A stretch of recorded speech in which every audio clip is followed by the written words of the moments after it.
È di 2 miliardi di euro il debito della pubblica amministrazione centrale, ovvero lo Stato, con le imprese del Friuli Venezia Giulia. Il dato arriva da un'analisi della CGIA di Mestre che evidenzia come i ritardi nei pagamenti facciano sprofondare il nostro paese in generale all'ultimo posto tra i 27 dell'Unione Europea.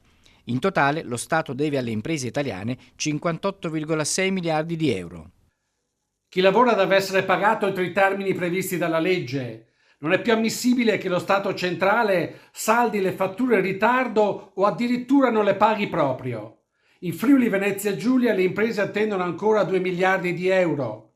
Sono tanti soldi che, se non liquidati a breve, rischiano di mettere in difficoltà tante piccole aziende. C'è però una buona notizia che arriva dalla nostra regione, perché la pubblica amministrazione locale, regione, aziende sanitarie e comuni del Friuli Venezia Giulia pagano da anni abbondantemente in anticipo rispetto alla scadenza stabilita per legge. La situazione rischia di peggiorare per le opere pubbliche legate al PNRR, per le quali le pastoie burocratiche rischiano di dilatare ancora di più i tempi.